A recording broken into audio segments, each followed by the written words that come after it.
Hi, everyone. My name is Michael Anderson, and with Robin Ewing, I'm a co-director of the Create Centre at the University of Sydney. Before we begin, I just want to acknowledge the tradition of custodianship and law of the country on which the University of Sydney campuses stand, and we pay our respects to those who've cared and to continue to care for this country.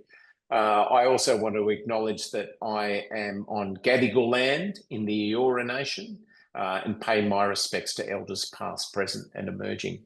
Well, welcome everyone to this really exciting webinar this evening. At the Create Centre, this is one of the things that makes our hearts sing, being able to feature really outstanding artists who work in education and in the theatre and with young people in such a caring, aesthetically rich way. I'm not going to take all of the thunder because Robin's actually going to introduce Luke in a moment. But just wanted to say, if you're interested in the arts and how the arts engages with education, health, wellbeing, that's actually what the Create Centre does. We'd love you to become a member of the Create Centre so we can keep you apprised of all of the events that happen over the year, including our webinars. But our webinars are just one activity in many activities. So Anna will drop a link in the chat. And thank you, Anna, again, for your excellent organisation tonight of the webinar. But before I blather on too much more, I'm going to throw to Professor Emerita Robin Ewing, who's going to introduce our guest for this evening. Thank you, Michael. It's certainly our great privilege and pleasure to introduce Luke Kerridge tonight. Luke is an acclaimed theatre maker, a director, a writer, a teaching artist. And one of the things that's so important about his work for children and young people and their families is that he profiles, showcases the importance of our imaginations in helping us change the world, if you like. Luke never talks down to children and young people. He always works with them and consults them. And I think that is one of his great strengths. Luke is the former artistic director of Barking Gecko Theatre. He's also been an artistic associate with St Martin's Youth Arts and Shopfront Arts Cooperative. He has, in his work, reached children all over the world.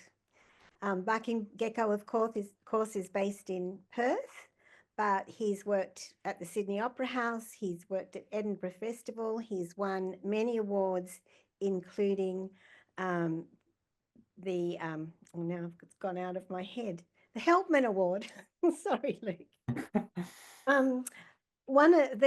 There are many of Luke's works that are my favourites, but I just have to mention Bambitt's Book of Lost Stories, The Great Unwondering World of Wilberforce, House, and of course Cicada. Thank you so much for joining us tonight, Luke, and I'll leave it now for you to take the stage.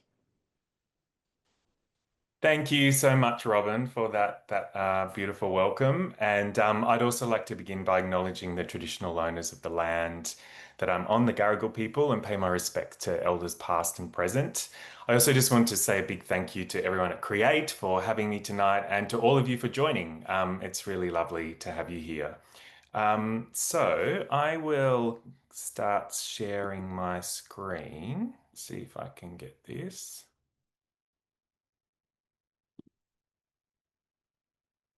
Okay, how have I done? Got it? Great. So yes, as you would be aware, tonight's talking about reimagining stories on stage and page. Just to, as Robin mentioned very generously, I thought I'd just start giving a bit of a context about my work in general. And these are just some images of some of the shows I've made more recently. I suppose if I were to try and characterize it as a body of work, I'd say that I'm often really interested in really large and high concept stories, and that often that are about the role of imagination and wonder in our lives, and particularly in the lives of young people. Um, the stories don't shy away from the full complexity of being alive in the world. And just these as an example deal with themes of death, of loss, of war, of loneliness, things that sometimes we're terrified to speak to children about, but I think we really need to. And ultimately, they're all stories of transformation and hope. Um, it's a really great privilege to make work for young people. Most of the audiences that have come to see these shows or shows that I've made, they're also audiences that are often stepping into the theatre for the very first time. And that is such a privilege. It's also completely terrifying at times. It can be absolutely electric, and wild things tend to happen. Uh, but ultimately, I feel really privileged as an artist because it proves to me time and time again the ongoing relevance of theatre, and how children, not even knowing the rules of theatre or the etiquette or how they're supposed to behave in that space or what might happen, something takes over that I think we're hardwired for. And when telling children big stories that do deal with all sorts of big themes, like I mentioned, I think there's something really special about doing that in a collective space, and a space that is happening in the present moment and is embodied. And I'm constantly floored by what happens when you put children and in live performance, and to see how it lands and what magic happens. So tonight, we'll be focusing, sorry, one sec. Oop.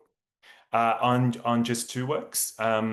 Uh, One is Cicada, so an adaptation of Shaun Tan's beautiful book that was adapted for the stage by Ariel Gray, myself, and Tim Watts, and a show that I also directed. And then experience of adaptation going the other way. So a new Australian work, a play called House by the brilliant playwright Dan Giovannoni, and a stage show that we made that we then adapted into a picture book. So looking at that process going in both directions. I should say that both of these works were made during my time as artistic director of Barking Gecko, so they happened in Perth on Whadjuk Noongar country. Look, in no ways is tonight supposed to be some sort of masterclass on art making or adaptation or anything like that. It really is just a sharing of experiences I've had in adapting work for the stage, and then B, the more unusual process perhaps of then taking a stage show and putting it into a book. So to get started, we'll start on Cicada. I'm sure many of you know this book by Shaun Tan. If you don't, I suggest you go out and find it immediately. It's the story of a cicada, a dutiful cicada that works away in an office for 17 years. He is completely overlooked and underappreciated by his human co-workers. He's often bullied and tormented by them. And then one day he walks to the top of the building, his very tall office building, and something magical begins to happen. So I guess I'd start by saying I'm a huge fan of Shaun Tan. His books occupy a very special place on my bookshelf.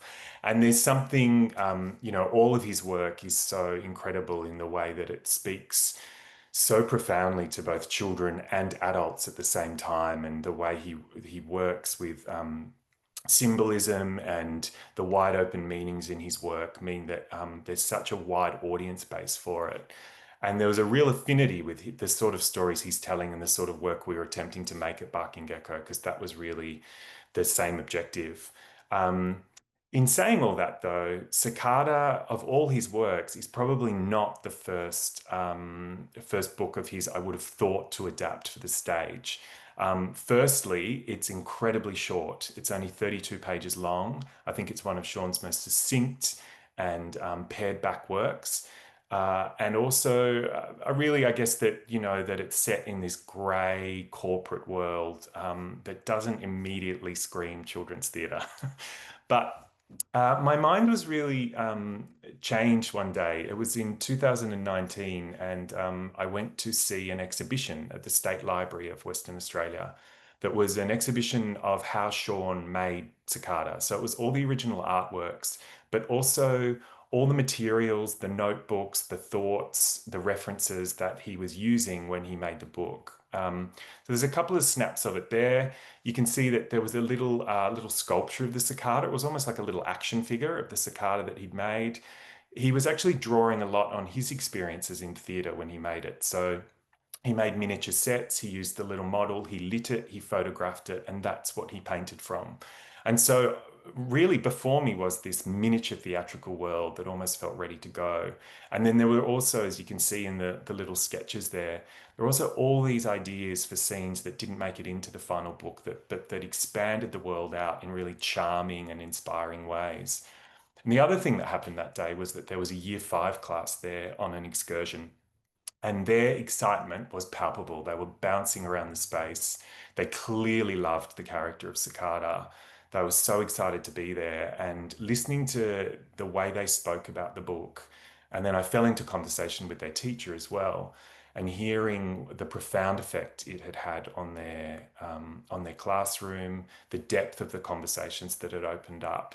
I left that exhibition really inspired, and I think I walked back to the office and applied for the rights that afternoon, which Shaun generously gave, but also so generously shared with us all those materials and more. There was so much that he worked with over the process of making the book. So we had all this extra material that then we could draw from, and his blessing to expand upon on the book. I've just there's a little quote there that Shaun wrote in his very eloquent way in the Sydney Theatre Company program when Cicada played there last year. But really the crux of that was that Shaun was more interested in how different our adaptation might be than worried about us just putting his book on stage, which is so generous for another artist to give that permission to a group of artists. But also I think comes from an understanding of story, and that story is a living conversation. And that at any time when creating a story through a creative process, a particular version turns up, but were you to go into another creative process, that story might turn up in a different way. So in some ways, that sort of frame that we went into when adapting Cicada really set the tone for how we worked, gave us the encouragement to both honor the book, but also move into new territory. So to speak to, 1 second. Yeah. So to tell you a little bit about the process of adapting Cicada, it was a process that really, especially in the beginning, was governed by play.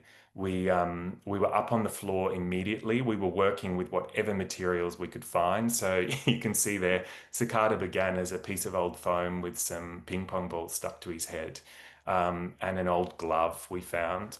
Things were made out of paper. It was all pretty rough and ready.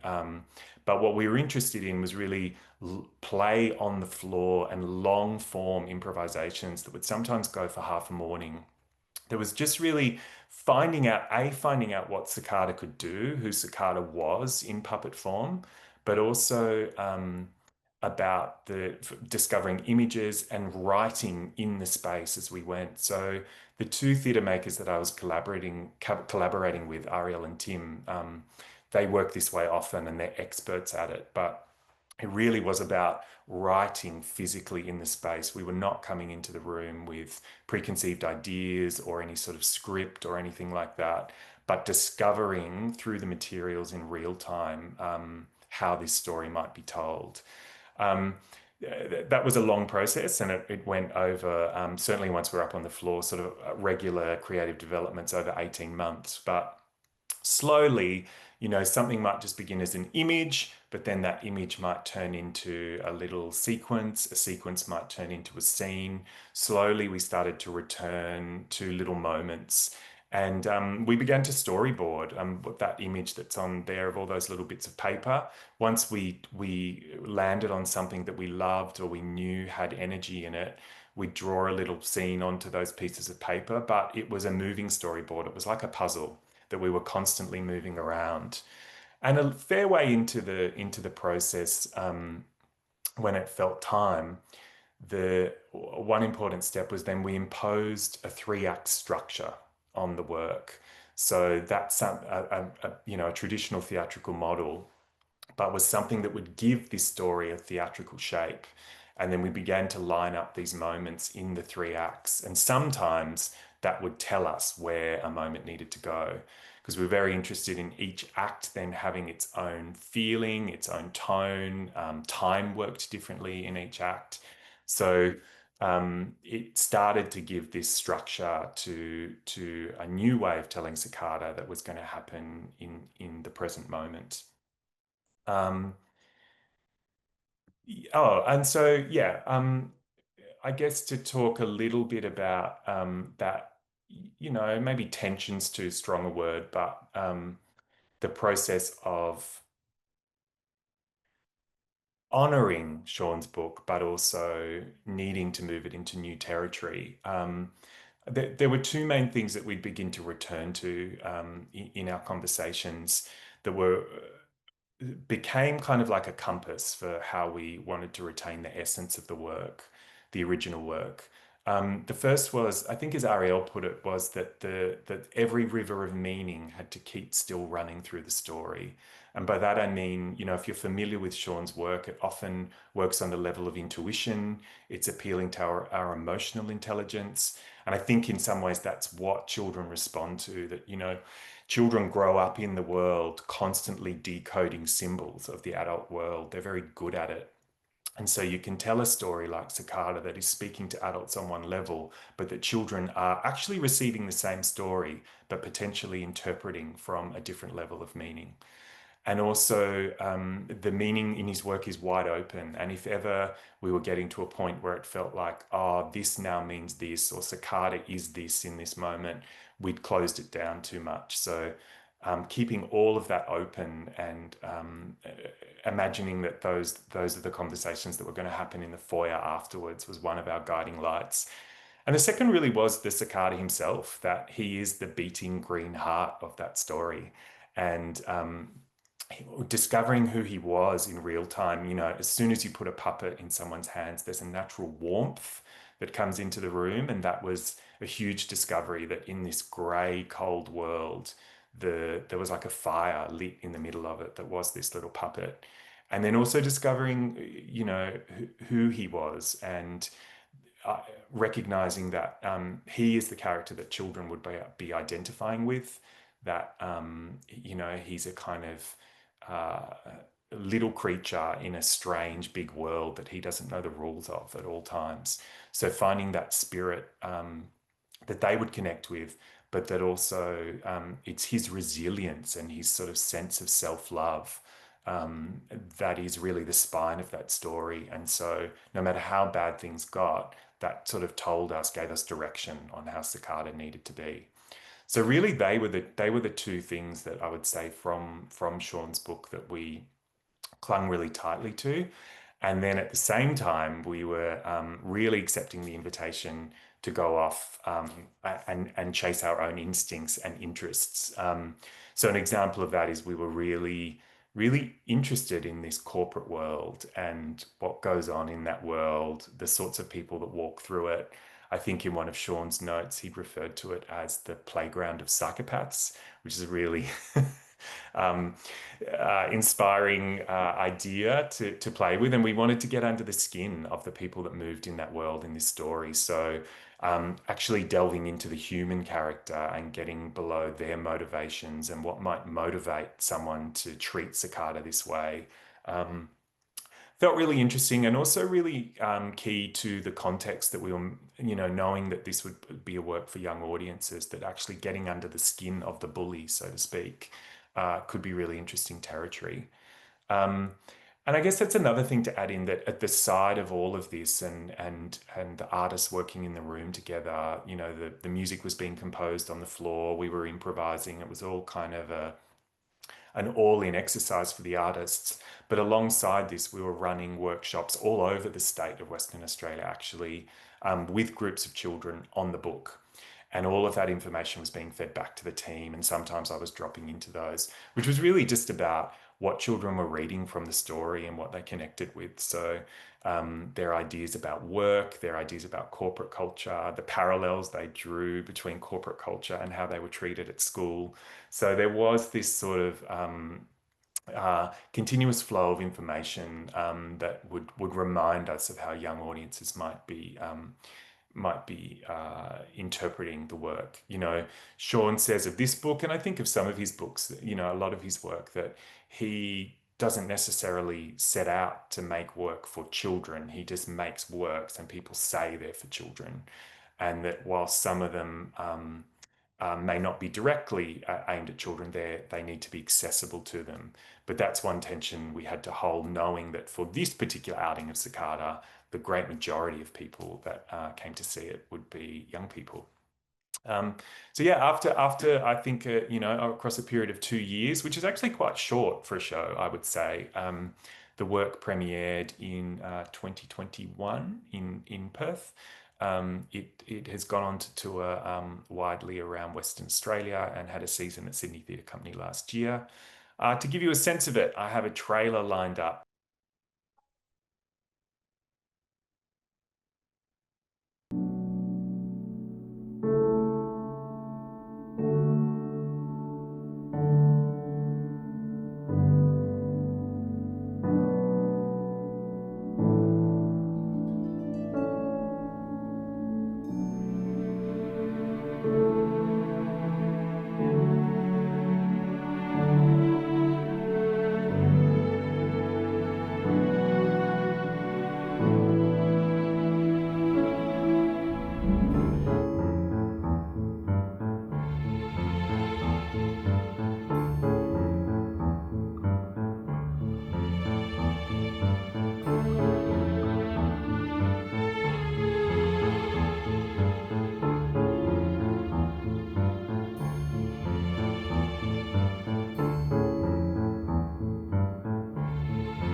So I wanted to turn now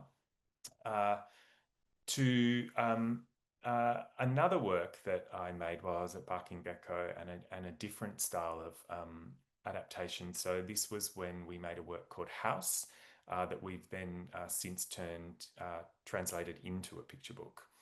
So to tell you a little bit about the work itself, it is the story, House is the story of a young child named Cataline. She's completely and undeniably alone in the world. She finds herself at her darkest point in a dark forest in the middle of a massive storm. And it's at that point a house appears to her. She steps inside the house where she finds a little boy called Piotr, who never stops talking, and a grey-haired explorer named Elka, who insists that they always keep the curtains closed tight. They're not in the house long when Cataline learns it's not an ordinary house, but a rescue house. because the house takes off into the air and flies off away from the storm. And she learns that this is a rescue house that flies around the world, rescuing the loneliest child in the world. And that's who Cadaline is at this time and place. And from there, she goes on a massive journey of transformation. So they're the characters there. All of them sort of had inspiration in the playwright Dan Giovannoni had, when he was backpacking Europe as a young man, had met people called Cadaline, Elka and Piotra. So all of them had their seeds in real people in the world. And from there, Dan always had this idea about a living, breathing house. And from there, he and I collaborated and kind of dreamed up this mythology of the world. But key to this work was the design. It was central because the house was not just conceived as the setting for the story, but as the fourth character in the play. So the idea was that it was alive, that it could communicate with the children. So through creaks and groans, it could speak to them, that it could give them what they needed. So chairs needed to grow, things needed to appear and disappear, a crumpet needed to fly through the air. And of course, the other thing, that it needed to fly. And I'll just say that we were doing all of this not on a Broadway budget. So it took a lot of imagination, but luckily we were working with an extraordinary designer, Charlotte Lane, who's the most detailed designer I've ever worked with, and a dedicated contraptions designer as well, an amazing man called Philip Miller. And so between the two of them, they were working out how these contraptions would be realized, how it was all puppeteered from the back. In some ways, the house was like a giant moving puppet. Yes, I can play you a trailer now to give you a sense of this work. And this one, I believe the sound does work. So please enjoy.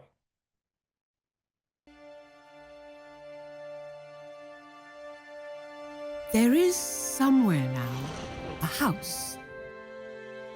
A very old house, a very tired house. Flying gently above the clouds, searching for something down here in the ground. Searching for a feeling.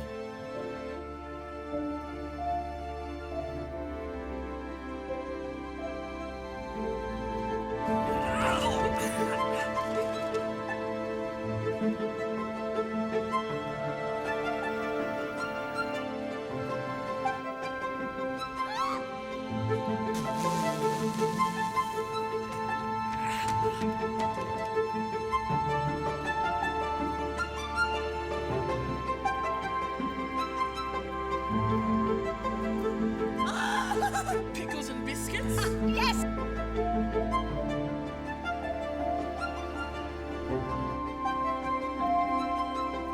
That's lovely. Oh, yeah. That way, yeah!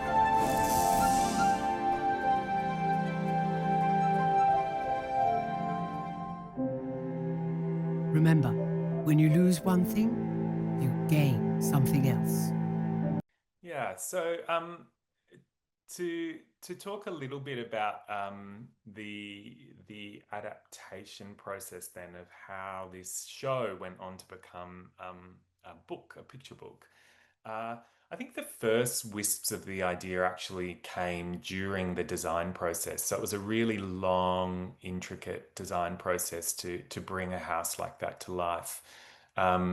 And in the beginning, you might have seen in the slides before, when Charlotte and I were in the early days of that, things were just tiny little scribbles and ideas, as it often happens in the beginning of a creative process. But there was a moment a little way into it when one day Charlotte sent me, I can't remember if it was exactly this illustration that's up there now, but it was something like that, which was for the first time a lead pencil drawing of the house itself. And I just remember I sort of knew Charlotte was an amazing production designer, but hadn't quite clocked what an incredible illustrator she was as well.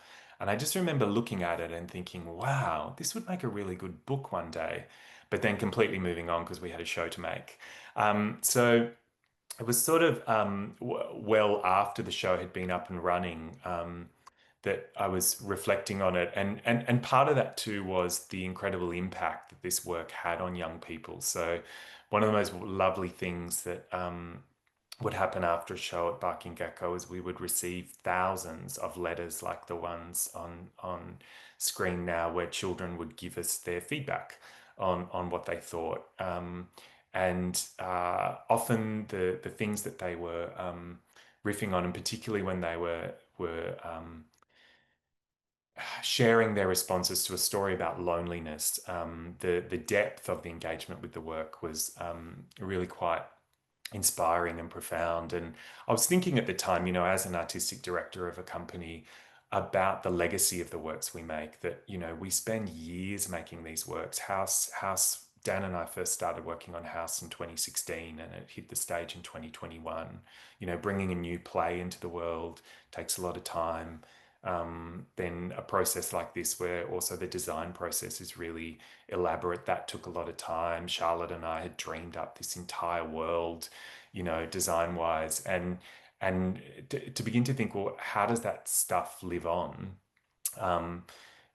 You know, and what other forms might it live on? And one of the things, you know, one of the challenges we'd set ourselves design wise for House was that we'd always said that it should feel like a fairy tale book come to life on stage. And a lot of audiences fed that back to us, that it felt like a pop-up book of a fairy tale. And so just the idea of going, well, actually, what if we reverse engineered this and took it back into a book?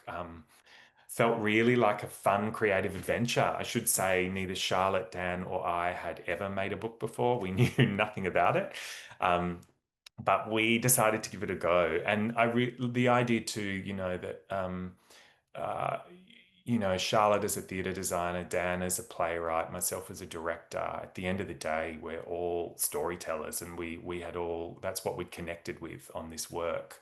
And I think what had been part of the successful realization of it. So to take a story that we all cared really deeply about and had poured our hearts and souls into it, and to see what it meant to translate it into a different form, felt also like a really amazing extension for these artists who are really gifted at connecting with young audiences, but could potentially be really gifted at connecting with young readers as well. So there's some simple drawings there, but I think I was just reflecting today, it began just with us meeting for a couple of days in Melbourne, bringing every picture book that we loved. So we just all brought piles of books in, talking about picture books, and starting to do little exercises like the little sketches that you see there. And instantly the great challenge that presented itself was that the great scope of the play, so much happens in that play. There's such a rich mythology and lore that we developed over multiple years. The nuance in the storytelling and the characters themselves, each of them, you know, potentially because they had these bases in real life, but each of them had their own idiosyncrasies, their own way of speaking, their own backstories that you learn through the play. So there was a lot for us to draw from. And coincidentally, I was working on the adaptation of Cicada at the same time. So in some ways, that was all about expanding a universe out. This process had to become about distilling everything down.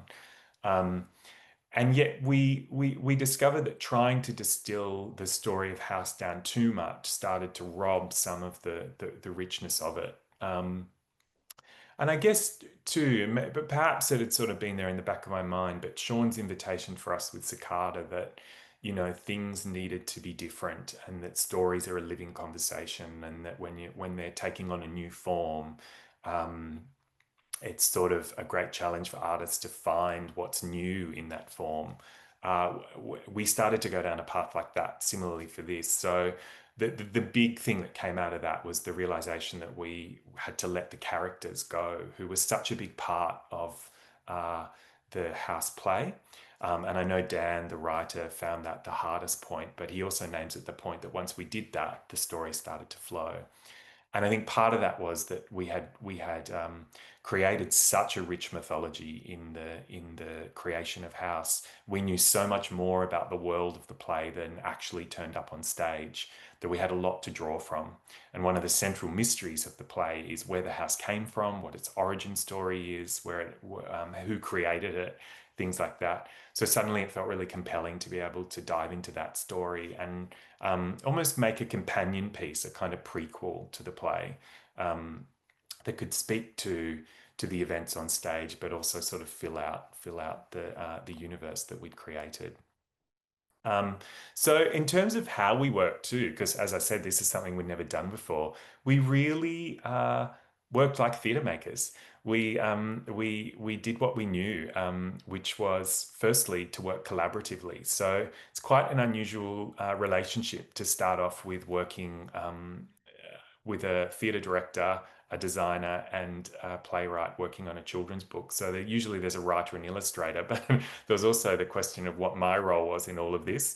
But I sort of became a co-creator of the work. Although Charlotte was illustrating and Dan was writing, the three of us were still collaborating on what this story, how it would transform. What's on screen right now is a Miro board. It's an online collaborative platform that we were using, because we're often in different cities when we were doing it too. So just various versions of each spread would turn up. We'd be talking about them. We'd meet on Zoom and found our way through in a highly collaborative process, which is the way theatre makers work all the time. And really too, we discovered that there's a lot we knew as theatre makers that applies to picture books.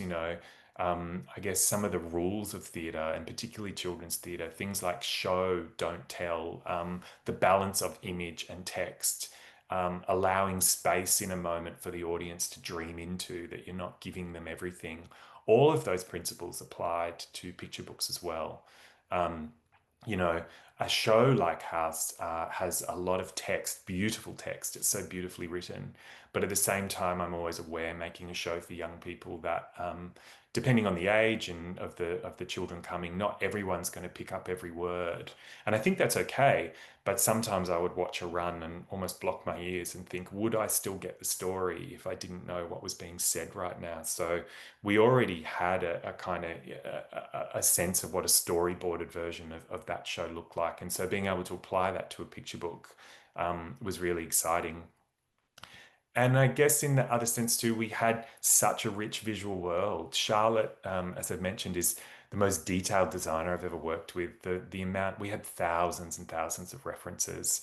We knew the palette of the house. We knew what it looked like. So we had this visual language to draw on. And you can see in those early spreads of the book, with the set next to it, also that the architecture of the set found its way into the story. And although we could begin to show parts of the house that we'd never got to show on stage and dream into areas we never had before, at the center of it was the theatrical, the physical theatrical world found its way into the pictures in the book. There's some beautiful drawings by Charlotte as she started to take off. They're all gouache paintings that she was doing. And the result was this beautiful book that was published by Fremantle Press late last year. It just a month or so ago was on the notable list for the Children's Book Council of picture books for this year. So it's been an incredible experience to translate the story into a new form, but also for how warmly it's been received. So look, to finish, I thought I might just, for what it's worth, reflect, just as I was putting the presentation together, just reflecting on some of the things, maybe not that I learnt about creativity or the process of storytelling, but that were certainly reinforced for me through the process of adapting Cicada into a show and House into a book. The first is that obviously creativity isn't linear, but I think there's a real danger in putting synthesizing the process into a presentation like this, that it all sounds like it all went from A to B to C really clearly and easily. That was not the case. That's never the case with creativity. You know, creativity is this wiggly, mysterious thing that sometimes seems to move of its own pace and accord. But you know, we were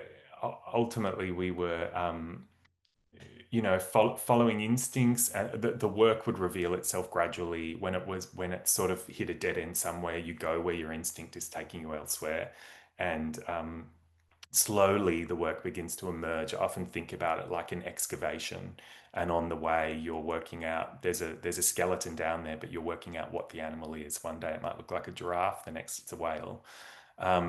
And on that too, that, you know, you don't always need to know what you're doing. And by that, I mean, you don't, you know, obviously we'd never made a picture book before, but I mean, what was reinforced to me again about the creative process is that you don't need the full picture all the time.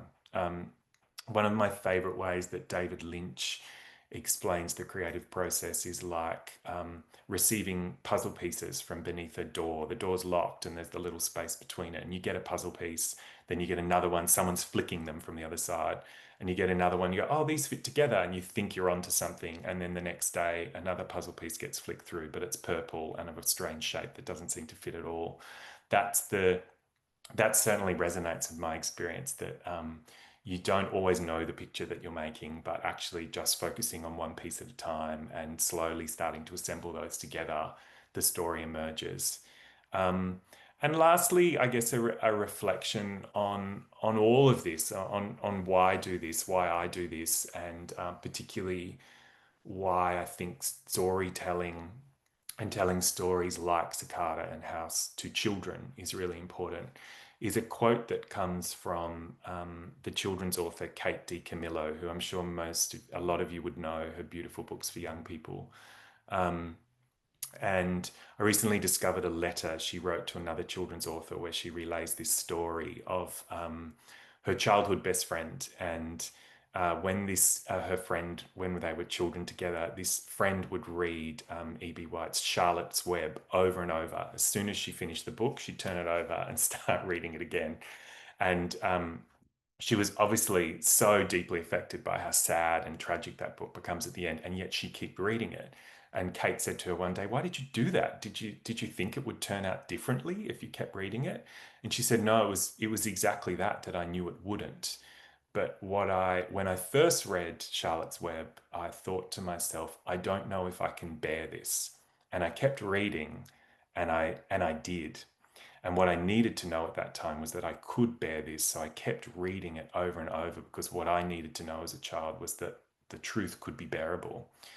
And Kate sort of reflected on, and I think it's the most eloquent description of what we do when we're telling stories to young people, is that our job in some ways is to make the truth bearable, is to not shield young people from the truth of the full complexity of living, the full catastrophe of living, but that those elements should be folded into stories, but in a way that is sensitive and makes that truth bearable to them, and in a context that that they can process and feel safe to embody and learn something from, and, you know, hopefully with a dash of imagination too, to make it easy to go down.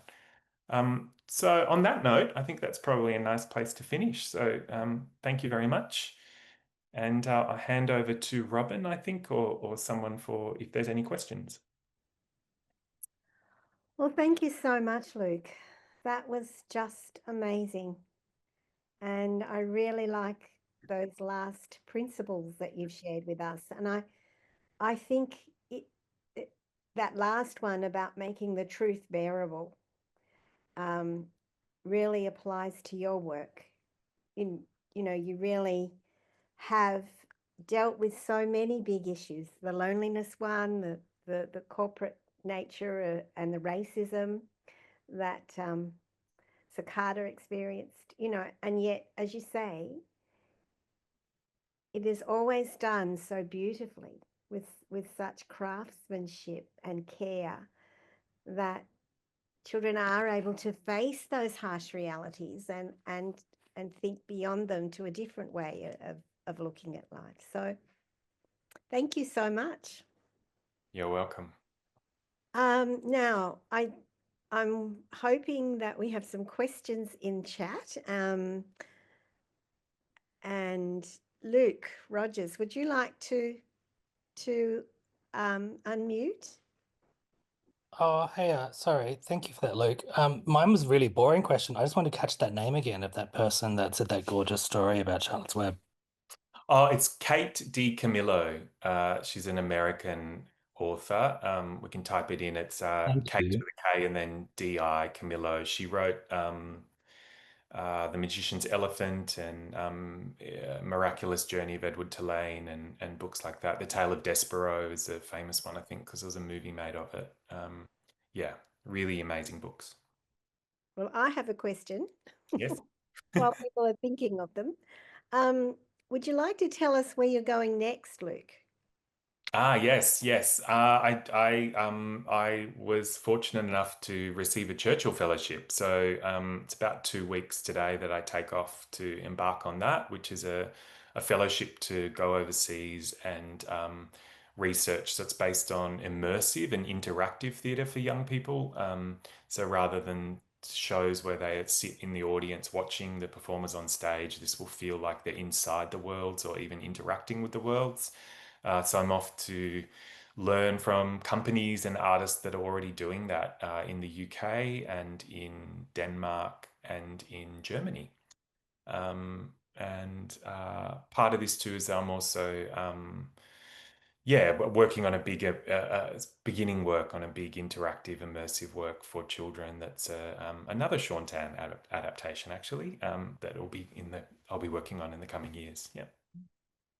Very exciting. I guess it'll be interesting to talk to you when you come back in terms of the learning that happens. Janelle, would you like to unmute and comment and make your comment? Hi, Luke. Congratulations. We, the children from Wallara School and teachers and I watched Cicada last year, and we were absolutely blown away. We had some great feedback from the kids. I can send you some of their writing if you're interested in that. But since doing Bambit with you many years ago, your work has resonated with me greatly. So I've never forgotten the incredible responses that the children did. Also, I was going to ask you what your next project is and what you're envisaging will come out of your fellowship. Yeah, I'm not sure how much I'm allowed to say just yet, but it's an adaptation of a Shaun Tan work. And the timing of the fellowship's really great because what I'm interested in this one is a work that children will move through in a different way and feel like they're part of the world. And that's just a curiosity I've had it for a while. About a different way of engaging with young audiences and potentially maybe a way that theatre will become even more relevant, I wonder. I think that, with the amount of technology in young people's lives and maybe some of the perceptions around theatre as a dusty old art form, but that actually, excuse me, for young audiences to be able to move through worlds and all audiences for that matter and experience things that are completely wrapped around them might have a real charm and thrill for audiences in the future. So yeah, it's the next chapter of what I'm working. I'm really interested that you're doing some more work with Shaun Tan because he has had that impact on me too. I'm trying to continue with some research on his books and with children. Would it be okay if I emailed you some of my thoughts about my research. Would that be okay in the I future? would love that. Yes, very. Yeah, I was just wondering, Luke, if you tour the productions around Australia and if you're likely to bring anything to Queensland. We did to a degree. Both of those shows were made during the pandemic. In fact, House was in 2021 was one of the only new shows going on in the country at that time. It was the time when the border was closed, so Western Australia had this little COVID-free bubble for a while. So unfortunately, they didn't tour as much as they were intended to. So yeah, but House toured around WA, and as I mentioned, Cicada came to Sydney. I'm not sure at present, just because I stepped down from the role at Barking Gecko over a year ago now. So obviously the company are making new work with the new artists that are there, but you never say never. So I hope so is the short answer to that, but I'm not sure. And Helen.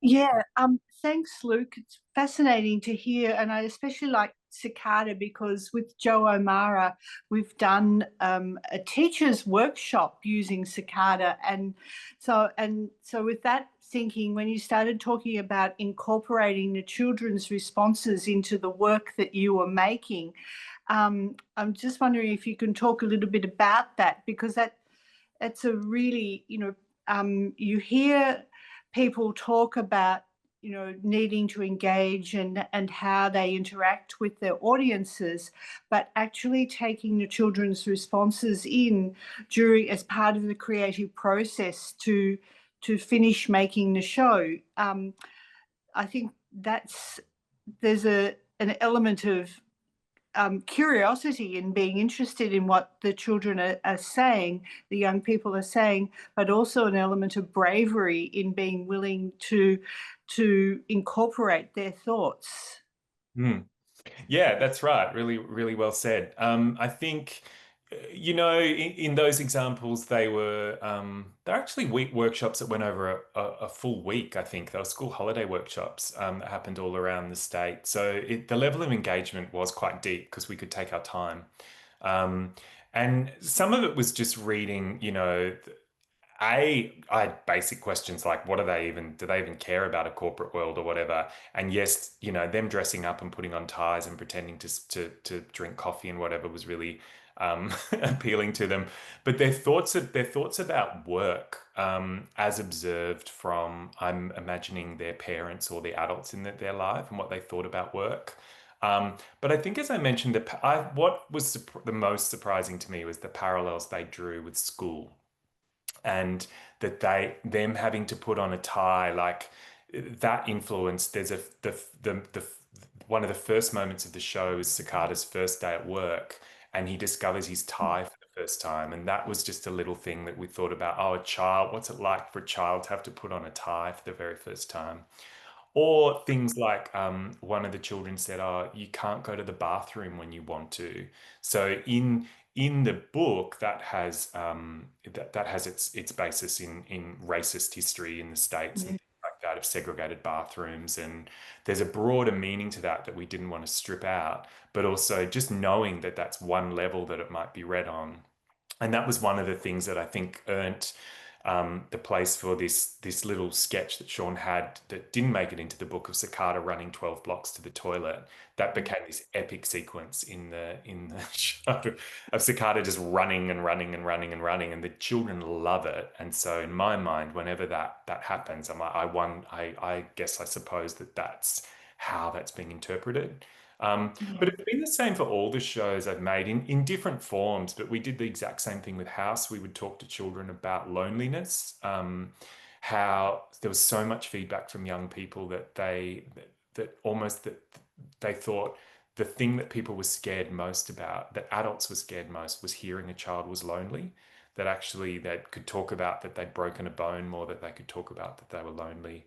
And then really fun stuff as well, that, we'd say, well, if there were this magical house that could give you whatever you need, what would you have? So we were constantly having children design their own houses and sort of feeding in the process that way. So it's a fine line, because obviously we're not there to sort of steal their ideas or intellectual property or anything like that.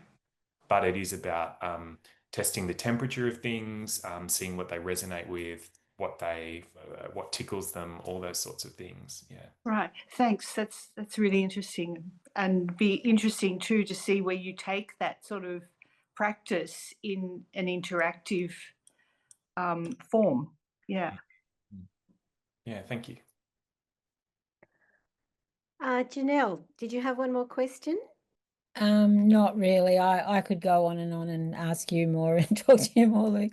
But I just wanted to say a huge thank you to you for all the work that you're doing, and for the children and for everyone, and to Robin and Michael for putting on today. It was really wonderful. I'm over in Stockholm at the moment visiting my wow. son. So it's been great to link up again. Thank you. Thank you. Thank you for logging in from all that way away and the time difference.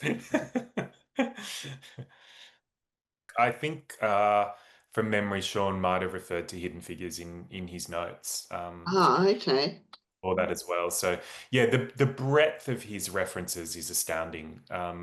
Which there's just which is sort of getting at that what I was saying about the many meanings going through that. It, even knowing that it couldn't just become about that reference to that particular time in history, it had to be that and other things. So particularly knowing the breadth of and the diversity of the young people that were coming to watch this show, we really wanted to keep it open enough that every child in that audience, no matter their background, identified with Cicada, and that's the way of keeping all of that sort of levels of meaning open, so that people interpret that story in all sorts of ways, and that's the beauty of it. That those it meant the conversations afterwards were really rich because people had very different takes on it. I think perhaps just in closing, Luke, I think one of the things that is so wonderful about your work is that you never underestimate that children and young people are ready to take on the big issues of life. I think too often people want to protect children, and yet as you make it so clear that they are thinking about those big issues and those challenges all the time. And as your work shows, they want to talk about it. They want the opportunity, to think about it and reflect and think about alternatives. So I think that's one of the things that's so distinctive about what you do.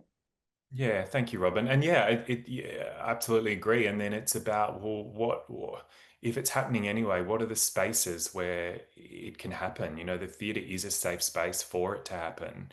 And having artists that have that sensitivity, creating work, and children knowing that there are adults out there crafting stories for them in that way is really powerful. So they know there are places where those ideas can be processed. There are other contexts where it might not be as safe to do it, but the theatre to me is one of the safest places. And it was a real block in the beginning. I remember in the very early days of Bambit, which was almost a decade ago now, but that Dan and I were crafting this very complex story, and I remember him saying to me, "Oh, I wish people would just stop talking to us about if we should be doing this and start talking to us about how." And it's such a beautiful way to articulate that if the conversation gets stuck at that, then it's not going to reach the audiences that need it. But if there's a rich conversation around how we do that, how you do it with responsibility and sensitivity, and in ways that children can access it at the level they're at ways that the truth is made bearable, then I think the storytelling gets really rich. Exactly. Well, I guess we'll have to leave it there, but can we all thank Luke very much for an illuminating session, and wish you very well for your time overseas with the Churchill Fellowship, and we'll stay tuned for what happens next, Luke, and we wish you all the very best. Thanks, Robin, and thank you, everyone. It's been lovely. Thank you, everyone, for joining us tonight.